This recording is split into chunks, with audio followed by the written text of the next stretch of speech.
anterior. Esta glándula, llamada adenohipófisis, como habíamos visto ayer, constituida por tejido diferente al nervioso, este lóbulo anterior, tiene 5 tipos de células. Ellos son las células llamadas somatotropas, encargadas de secretar a la hormona del crecimiento, a la somatotropina, corticotropas, tirotropas, células gonadotropas para LH y FSH y las lactotropas. De todas estas, entre el 30 a 40% son somatotropas, vale decir, son la mayoría. Hasta un 40% son somatotropas. Estas se tiñen con colorantes ácidos. Por tanto, se denominan células acidófilas. Células acidófilas.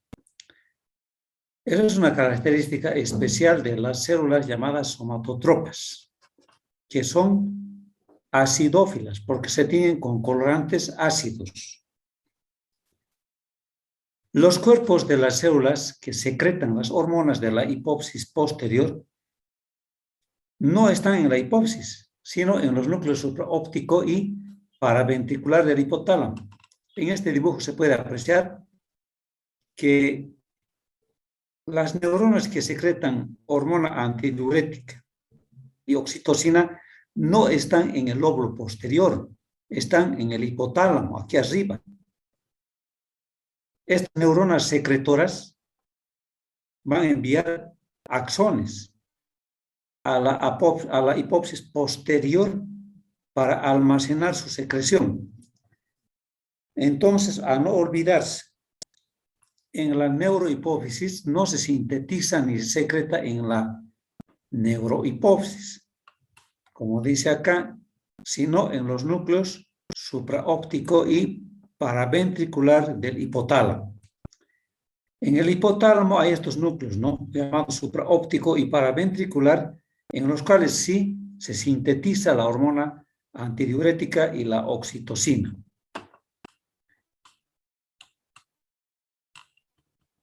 Bien. Control de la secreción hipofisaria por el hipotálamo.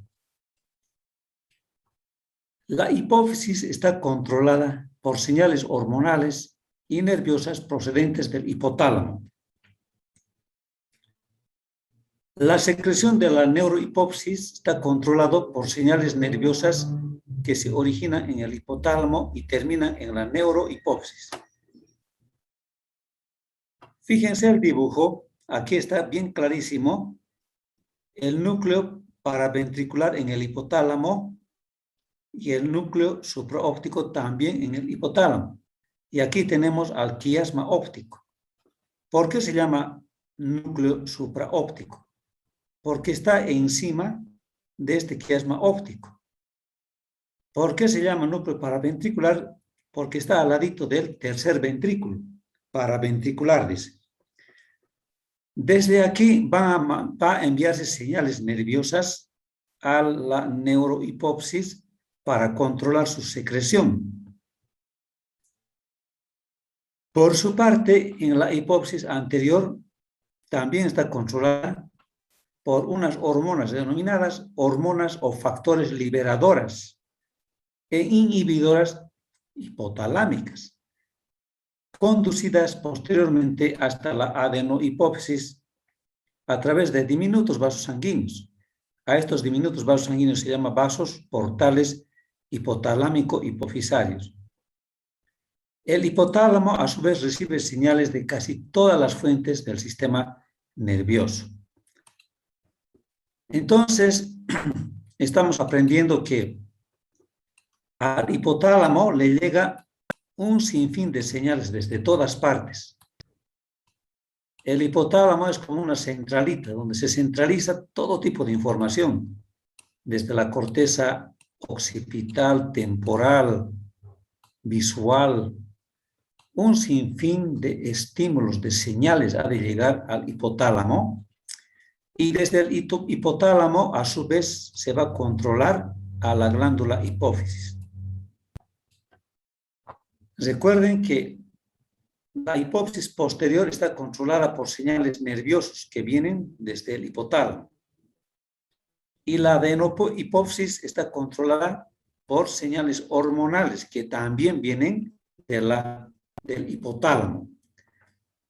De hecho, en el hipotálamo se van a formar unas hormonas o factores liberadoras o inhibidoras. Estos factores inhibidores o liberadores, por los vasos sanguíneos pequeños llamados vasos portales, van a llegar a la adenohipófisis y van a liberar a una hormona, si es que llegó la hormona liberadora.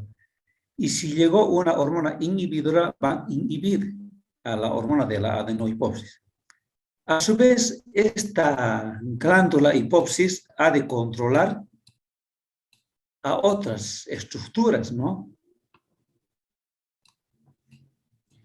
Por ejemplo, desde la glándula adenohipófisis se va a secretar una hormona llamada corticotropina. Esta corticotropina ha de llegar a su órgano diana u órgano blanco llamado glándula tiroides. Y en esta glándula tiroides ha de controlar la secreción de T3 y de T4. Fíjense que hay una jerarquía. Hay una jerarquía. Desde arriba hasta abajo. Primero está el hipotálamo. Luego está la glándula hipófisis. Luego están los órganos diana o blanco. Es decir, la glándula tiroides, la glándula suprarrenal, los testículos, los ovarios, etc. Entonces, el control de la secreción hipofisaria está dada por el hipotálamo, básicamente, ¿no? Muy bien.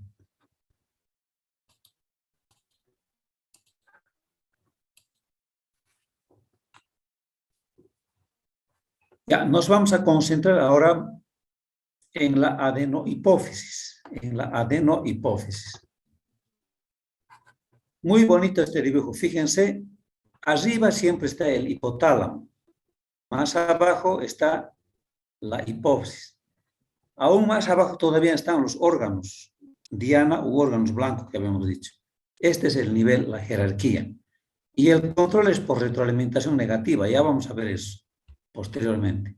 Entonces, en el hipotálamo existen neuronas. Imagínense, neuronas, porque el hipotálamo es una estructura nerviosa. Estas neuronas van a sintetizar y van a secretar hormonas liberadoras e inhibidoras, las cuales envían sus fibras nerviosas al interior de la eminencia media y al tubo cinerio. La función de estas fibras nerviosas no consiste en transmitir un impulso nervioso, sino secretar las hormonas, siendo estas absorbidas por el sistema portal hipotálamo hipofisario y transportadas a los senos de la hipófisis anterior. Aprovechando este dibujo, entonces, a ver, o este está mejor. No, esta nomás. Entonces, una vez que en el hipotálamo se sintetiza y se secretan las hormonas liberadoras e inhibidoras, estas neuronas envían estas hormonas por sus axones, por sus fibras nerviosas, hasta lo que se llama la eminencia media, donde vacían su contenido desde su axón hasta estos vasos pequeños, llamados vasos portales hipotálamo hipofisarios, para posteriormente llegar a la adenohipófisis. Llegar a la adenohipófisis. Bien, función de las hormonas liberadoras e inhibidoras. La función de estas hormonas consiste en controlar la secreción de las hormonas de la hipófisis anterior. Obviamente, no van a controlar si es liberadora, ha de provocar liberación. Si es inhibidora, ha de provocar inhibición. ¿Cuáles son las principales hormonas estas que estamos hablando que se forman en el hipotálamo? Son, uno, la hormona liberadora de la tirotropina, TRH, siglas en inglés, TRH. Entonces tenemos a la hormona liberadora de tirotropina. 2. Hormona liberadora de corticotropina, CRF. Hormona liberadora de corticotropina. 3. Hormona liberadora de la hormona del crecimiento.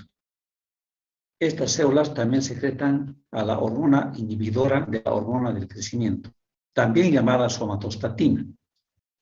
C4, hormona liberadora de la gonadotropina, de las gonadotropinas. 5, hormona inhibidora de la prolactina. Si ustedes se fijan, solamente hay en 2 lugares hormonas inhibidoras. Aquí hay una hormona inhibidora para la prolactina y una hormona inhibidora para la hormona del crecimiento. Por lo demás, todas son liberadoras. Todas son liberadoras. La hormona inhibidora de la prolactina es importante porque no hay otra hormona excitadora o liberadora de la hormona de prolactina. Esta hormona inhibidora es importante porque, en caso contrario, la mujer estaría permanentemente con secreción de leche. Gracias a esta hormona, que libera una hormona inhibidora, evita que la adenohipófisis libere a la llamada,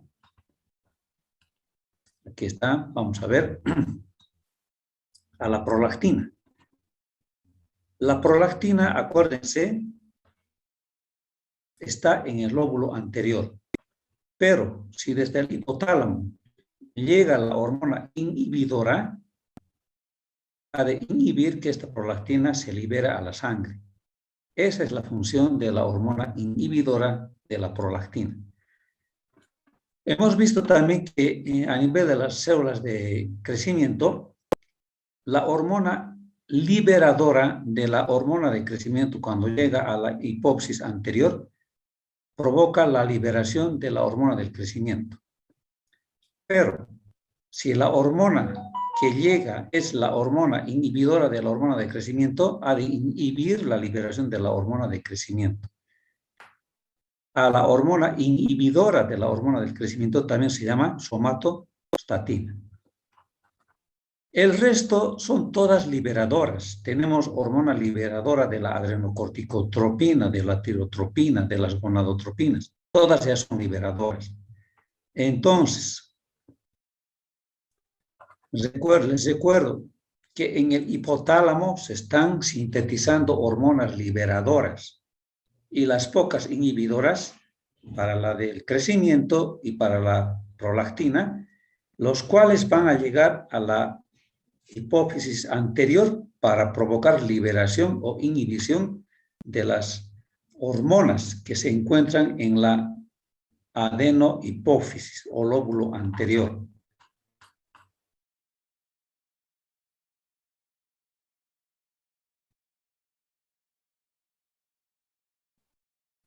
Ya vimos funciones fisiológicas de la hormona del crecimiento.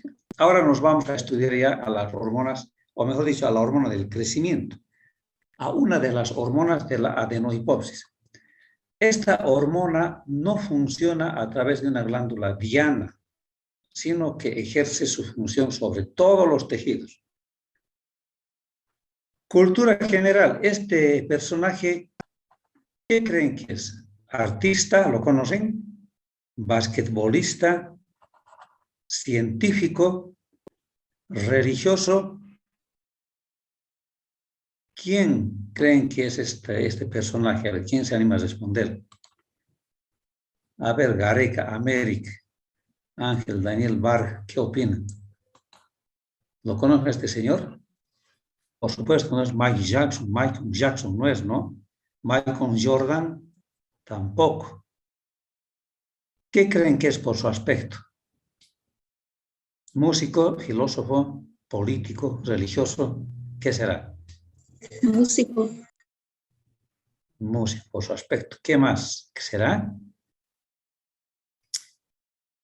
En realidad, este caballero no es nada más ni nada menos que un acromegálico, un enfermo, que tiene problemas en su hormona de crecimiento. Cuando la hormona de crecimiento es demasiado en el niño, este niño va a crecer hasta 2 metros de altura, va a tener gigantismo. Pero Si la hormona de crecimiento aumenta cuando la persona ya ha terminado de crecer, por ejemplo, una persona de 40 años que de pronto su hormona de crecimiento aumente, ya no va a crecer en estatura, sino ha de crecer en espesor, diríamos, ¿no? La mandíbula, la nariz, la lengua, los labios, los dedos van a crecer a lo ancho, diríamos. A eso se llama acromegalia. Acromegalia grande, ¿no? Megalia grande, acro extremidades. Entonces, no se olviden, esta imagen pertenece a un acromegálico. Bien, la hormona del crecimiento, ¿qué efecto tiene sobre el crecimiento? La hormona del crecimiento, llamado también somatotropa o somatotropina, es una hormona químicamente proteína, ya hemos dicho. Hay 3 tipos, químicamente hablando, de hormonas, ¿no? Desde el punto de vista químico. Este pertenece a la clase proteína, con 191 aminoácidos en una sola cadena, con peso molecular de 22.005. Produce el crecimiento de casi todos los tejidos. Estimula el aumento del tamaño de las células y también aumenta la mitosis celular. Claro, como este estimula el crecimiento, ha de estimular la mitosis de las células, también ha de aumentar que crezcan las células, ¿no? Y su acción, repito, es general, no tiene un órgano diana, la hormona del crecimiento. Por otra parte, no solamente actúa en el crecimiento, sino también tiene efectos metabólicos. Aparte de su efecto de causar crecimiento, esta hormona tiene los siguientes efectos metabólicos. ¿Qué es lo que hace sobre las proteínas, por ejemplo? Aumenta la síntesis de proteínas en todas las células del organismo. Imagínense ustedes, cuando la hormona del crecimiento entra en acción, las células empiezan a sintetizar proteínas. ¿Y para qué? Para que crezca la persona, ¿no es cierto? Proteínas. Esta hormona favorece casi todas las facetas de la captación de aminoácidos y de la síntesis de proteínas, al tiempo que seduce la degradación de las proteínas. Entonces, agarra aminoácidos que están llegando a las células a través de la sangre, provenientes del aparato digestivo. Ustedes saben que las proteínas en el intestino se digieren hasta convertirse en aminoácidos. Estos aminoácidos se absorben en el intestino y pasan a la sangre. Posteriormente se transporta por la sangre y son captadas, dicen, estos aminoácidos gracias a la hormona del crecimiento, de tal suerte que estos aminoácidos que entran a las células van a servir para ensamblar proteínas, no van a sintetizar proteínas. Al mismo tiempo van a evitar que se degraden estas proteínas, la van a cuidar. No van a permitir que estas proteínas que se están formando en las células se degraden a aminoácidos. Entonces, en síntesis, la hormona del crecimiento promueve el desarrollo, la síntesis de proteínas, evita que se degraden las proteínas. ¿Y qué hace sobre las grasas ahora? Sobre las grasas, la hormona del crecimiento hace que se libere ácidos grasos a partir de tejido adiposo, aumentando la concentración de estos ácidos en los líquidos corporales. Aquí ocurre todo lo contrario. En lugar de depositar, sintetizar, acumular grasas, al revés, los libera. La hormona del crecimiento hace que el tejido adiposo, la grasa neutra, libere ácidos grasos. Ácidos grasos son las partículas más pequeñitas de la grasa. Entonces, se libera ácidos grasos a partir del tejido adiposo, de manera que en la sangre aumentan los ácidos grasos. Además, favorece la conversión de ácidos grasos en acetilcoenzima A, con la subsiguiente utilización de este para obtener energía. La hormona de crecimiento utiliza a las grasas como fuente de energía, con mayor preferencia a los hidratos de carbono y proteínas. Aquí está la explicación. ¿Para qué está provocando la hormona del crecimiento la liberación de ácidos grasos hasta la sangre? Para utilizarlos a estos ácidos grasos como fuentes de energía.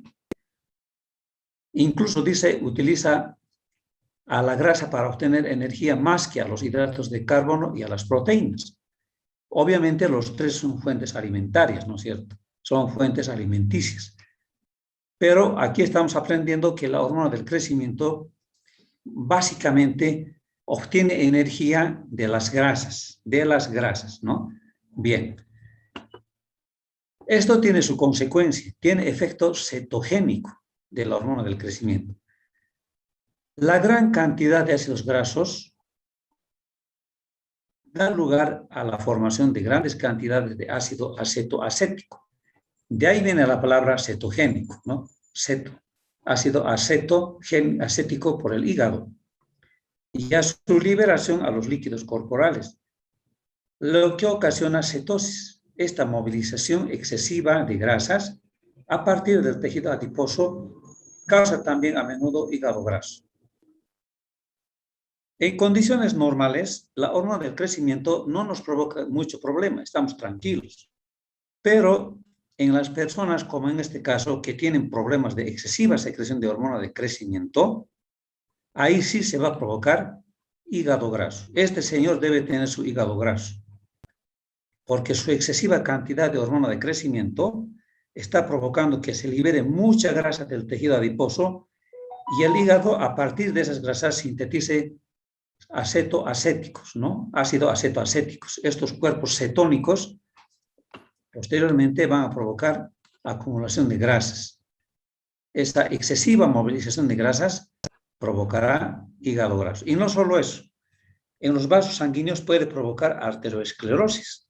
No se olviden que la excesiva cantidad de grasa, colesterol y todo, ayuda a que se forme arteriosclerosis.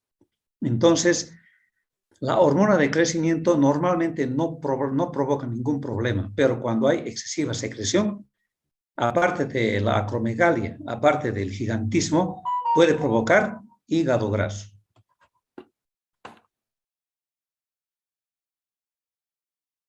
Hidratos de carbono posee 4 efectos sobre la glucosa. 1, aumento del depósito de glucógeno en las células. 2, menor utilización de glucosa como energía. Prácticamente lo está tratando como a las proteínas, ¿no? La hormona del crecimiento. ¿Por qué? Porque está evitando que la glucosa se degrade, que no se utilice, la está cuidando.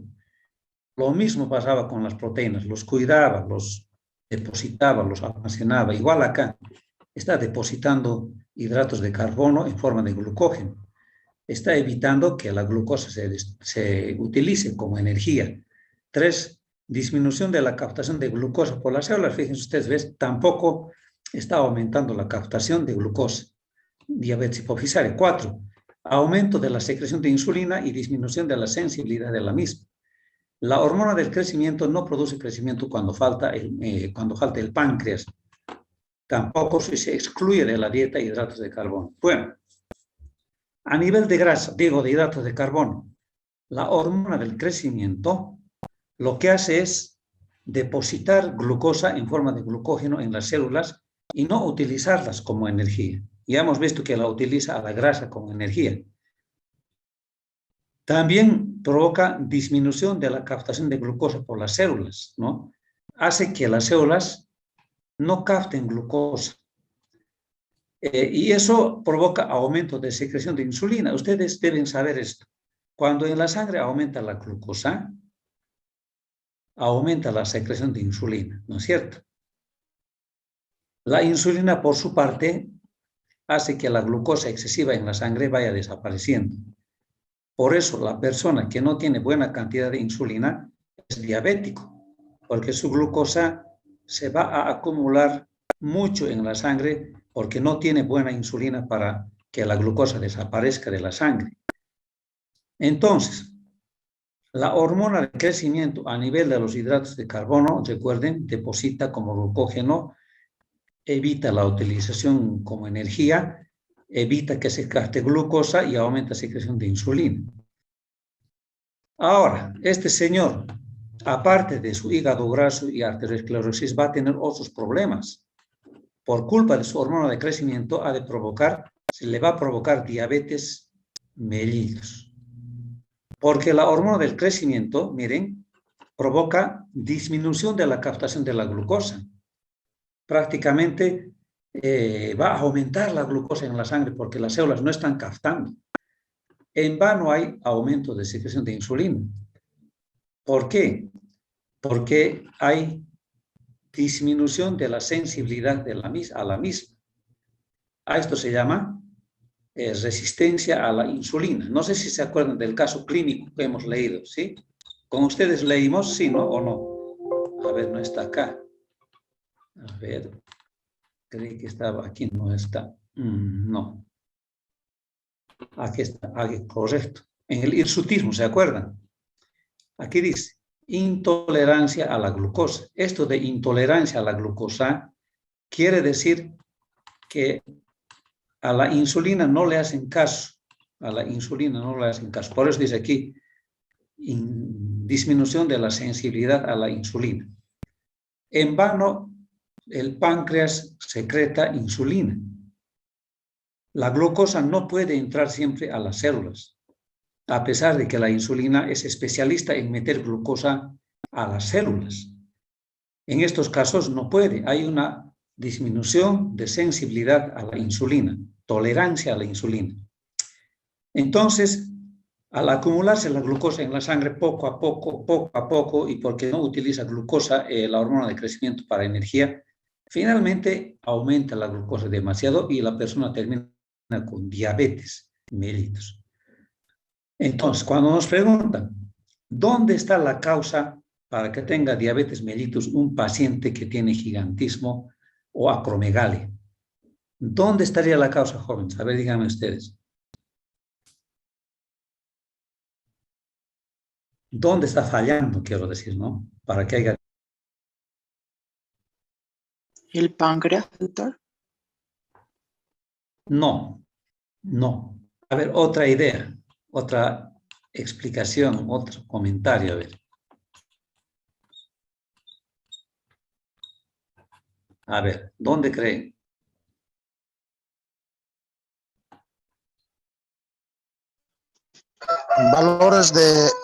Los valores de la insulina que estarían súper aumentados, doctor.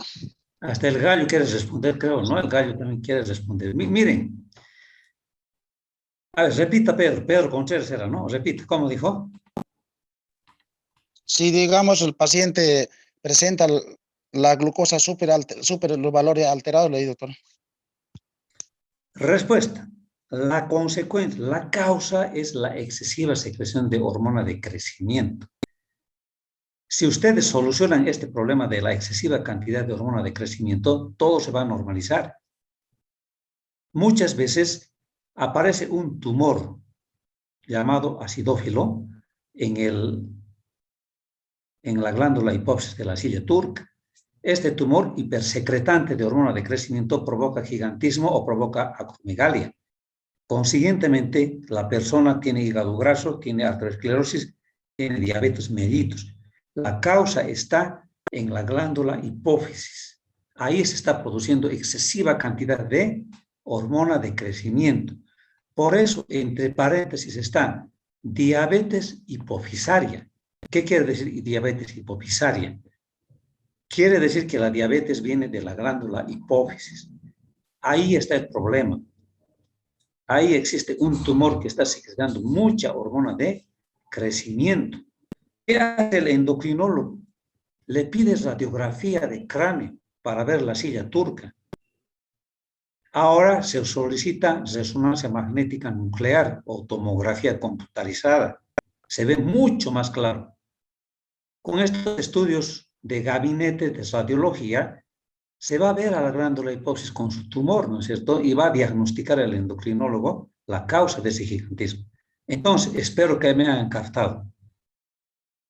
La diabetes mellitus en los pacientes con gigantismo y acromegalia es a consecuencia de que la glándula hipófisis está secretando excesiva cantidad de hormona de crecimiento. Importante detalle. Y finalmente aquí dice, al final dice que la hormona de crecimiento, si no hubiera insulina, ni buena cantidad de hidratos de carbono, no podría trabajar adecuadamente la hormona de crecimiento. Por eso cuando los niños nacen diabéticos, insulinodependientes, siempre son bajos en estatura.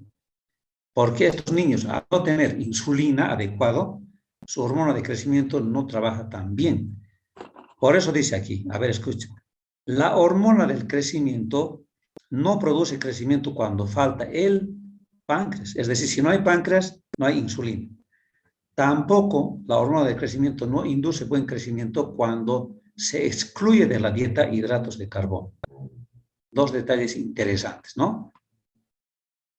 Bien, el tiempo no da para más, vamos a quedar acá, mañana vamos a continuar. Espero que estén motivados para estudiar las hormonas. A ver si traen algunas preguntas, dudas. Hasta mañana, mis estimados alumnos. Chao, chao a todos.